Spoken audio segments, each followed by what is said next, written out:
Hey friends, mark your calendars for February 1st. We're about to experience one of the last triple conjunctions between the Moon, Venus, and Neptune in Pisces in our lifetime. Stick with me and I'll tell you all about it. With 2025 bringing major shifts from the outer planets, February serves as an important transition month. As we dive into the details today, head over to our website where you'll find a complete guide to February's key dates and aspects. Let's start with that rare triple conjunction I just mentioned.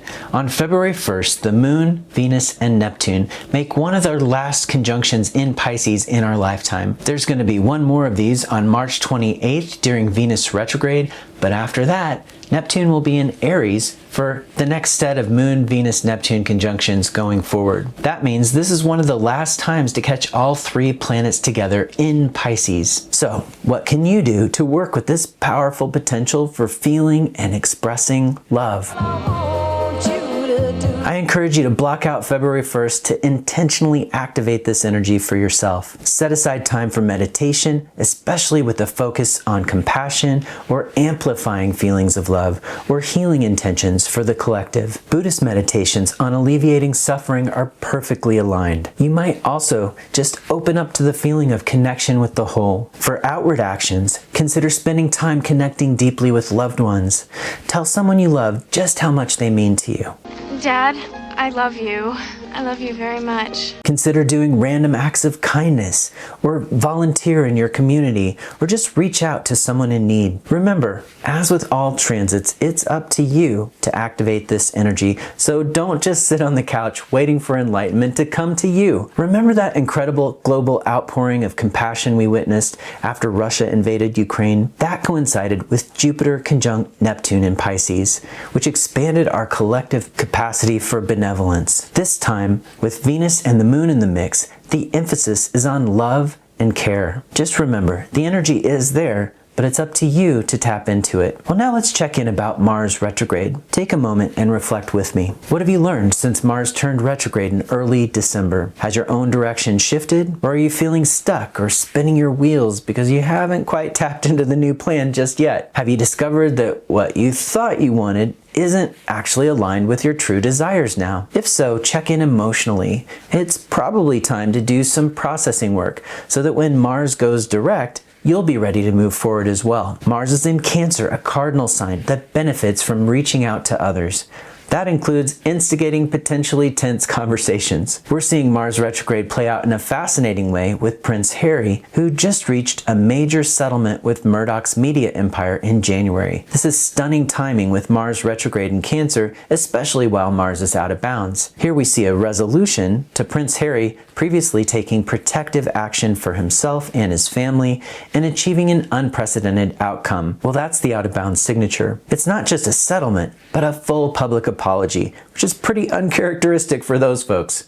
But there's a more personal thread to this timing too. Prince Harry was born with natal Mars out of bounds, and he released his controversial book, Spare, while Mars was again out of bounds and retrograde.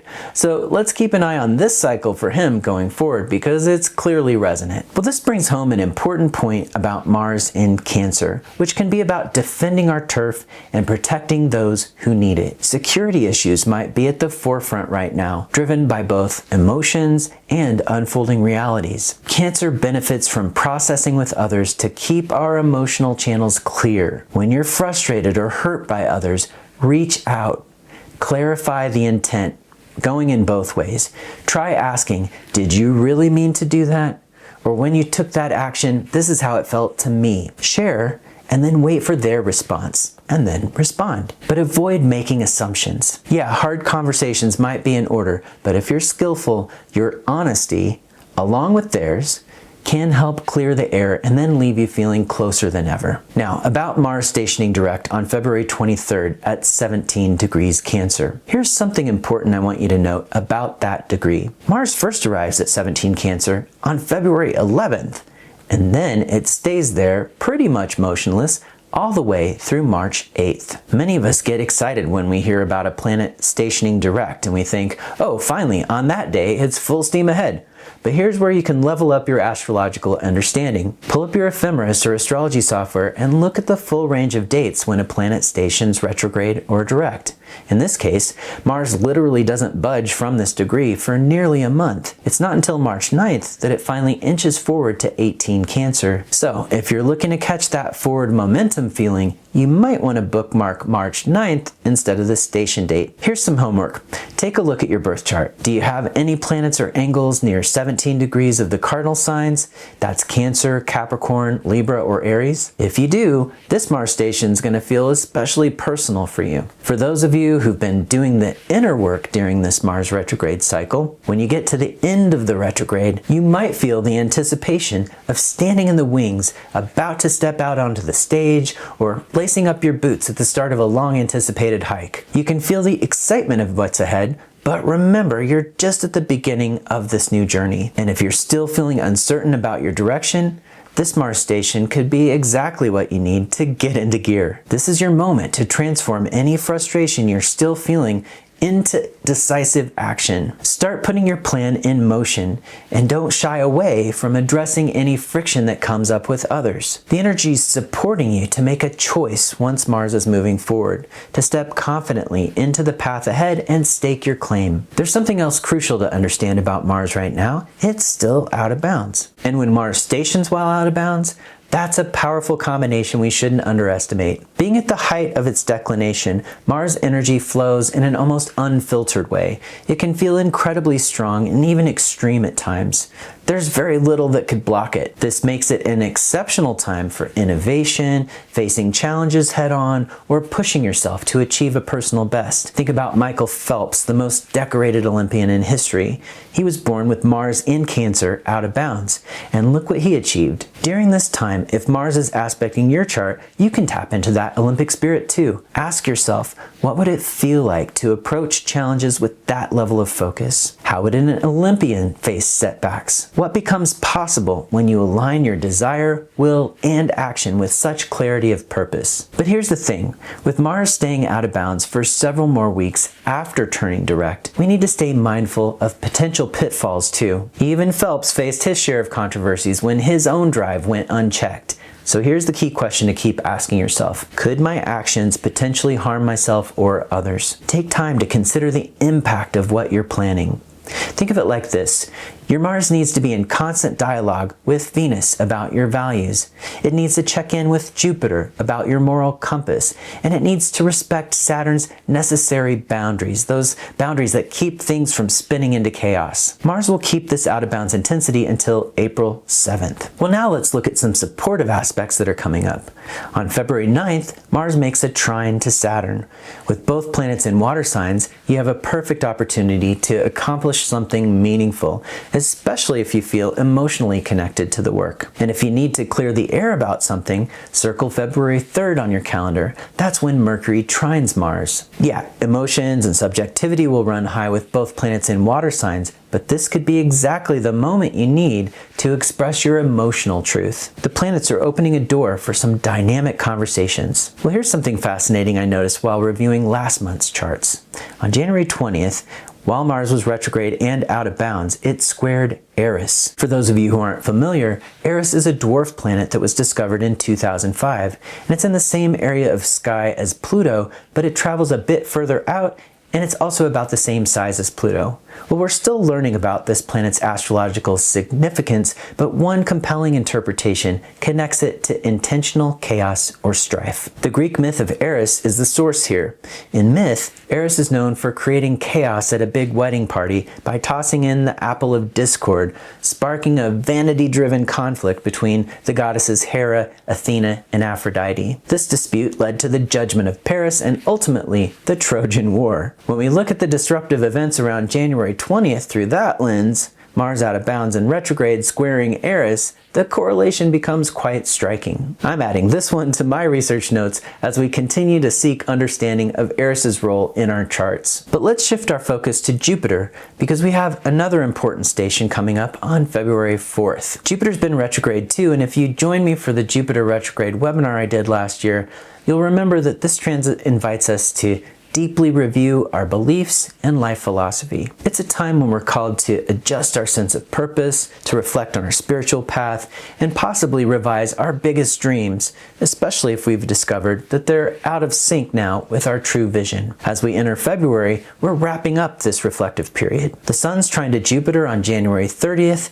could have brought some much needed clarity, and as Jupiter stations, we can begin integrating our renewed worldview. But here's something crucial to understand. Just like with Mars, Jupiter isn't just flipping a switch on station day. It's more like the center of a transition period, hovering at 11 degrees Gemini from January 15th through February 24th before it finally moves to 12 degrees on February 25th. So take a moment to check your chart. Do you have any planets or angles within 3 degrees of 11 degrees Gemini, Sagittarius, Pisces, or Virgo? If so, you could be in the middle of an especially powerful period of philosophical transformation. Ask yourself, how has your understanding of what gives life meaning evolved in this period? What core principles have you refined? Or maybe you've emerged from this questioning phase with even stronger conviction in your original beliefs. Well, let's talk about the bigger picture for a moment. By now, you've probably heard that all 3 outer planets will have moved into new signs throughout 2025. Pluto's already made its move into Aquarius, but then Neptune will begin its transition into Eris this year, and Uranus will enter Gemini. This alone signals a whole new era, but this shift feels even more significant when we consider the major cycles that have also been initiated: Jupiter-Saturn, Saturn-Pluto, and Saturn-Neptune. We're truly standing at the precipice of a new time in multiple ways. Maybe you've been feeling this already. If you're experiencing some destabilization, know that this is completely natural during such massive astrological shifts. We're all adjusting to these changes together, and the new normal is still taking shape. I want you to know that I'm right there with you. So know that our connections with each other are more important than ever as we navigate these transformative times. Don't hesitate to reach out to each other when you need support. And with all these powerful Pisces signatures this month, try to be extra aware of those around you who might need you to invite them into the fold. This is such a crucial moment in astrological history that we're dedicating our entire March summit at Astrology University to exploring it. And we're calling it the New Air and Fire Era. And I'm excited to tell you that 10 of your favorite astrologers will be joining us to discuss what these major shifts might mean for all of us. We'll all be diving deep into the Saturn-Neptune conjunction at 0 Aries, Uranus's move into Gemini, and this powerful emphasis on the air and fire elements. If you'd like to join us for this exploration, you can sign up at astrologyuniversity.com/summit. I'd love to see you there as we map out this new territory together. Well, let's explore a few more promising opportunities this month,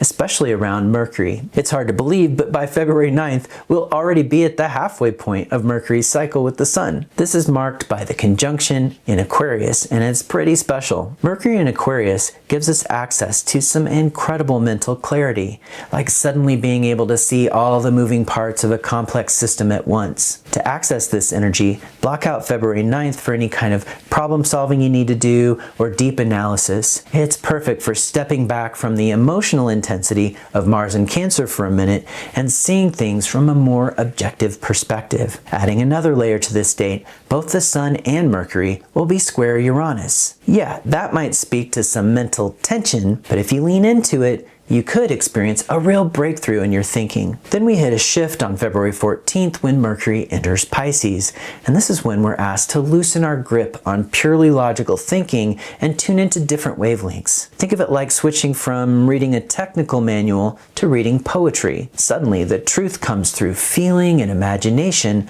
rather than pure reason. And speaking of poetry, some of our greatest poets were born with Mercury in Pisces, so this would be a perfect time to let some of their work inspire you. The pinnacle of this Pisces energy arrives on February 28th, when we get this incredible lineup of planets in Pisces: the Sun, the Moon, Mercury, Saturn, and Neptune all together. While this configuration feels more complex than our Moon-Venus-Neptune conjunction from February 1st, it's still going to be an extraordinary day for learning about Pisces through direct experience. If you have planets or angles in the later degrees of the mutable signs, you'll probably really feel this activation. And I'd love to hear about your experience in the comments afterward. Take note of how your perception shifts during this month, from the crystal clear systems thinking in Aquarius earlier in the month to the more intuitive, poetic understanding in Pisces in the second half. You might want to keep a journal to track your mental experience during both of these phases to make the most of the insights,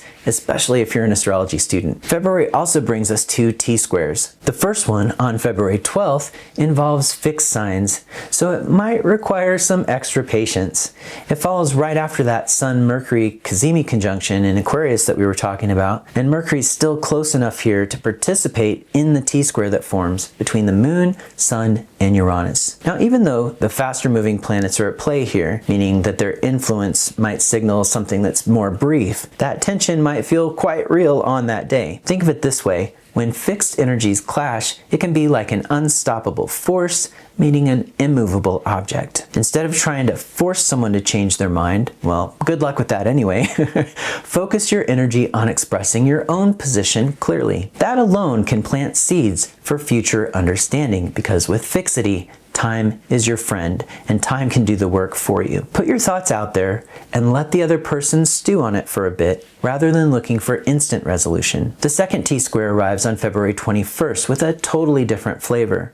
This one's in mutable signs between the Moon, Mercury, and Jupiter. Unlike the stubborn fixed energy in that earlier T-square, this configuration invites flexibility and adaptation. It's as if the cosmos is saying, now we can talk about those changes. But before we get there, circle February 19th on your calendar too, when we'll experience a grand trine in water between the Moon, Mars, and Saturn. If you're familiar with kite formations, you might notice if you look at that chart that we almost get one with Uranus if we use really wide orbs, but let's just focus on the grand trine itself. Water grand trines are all about finding your flow state. Here's a suggestion: start your day with something flowing and intentional, like Tai Chi. Feel the water element moving through your body as you consciously direct its flow. This is a perfect metaphor for this transit, learning to work with the currents while intentionally guiding their direction. Well, let's wrap up by looking at a few days for taking action this month. But first, a word of caution.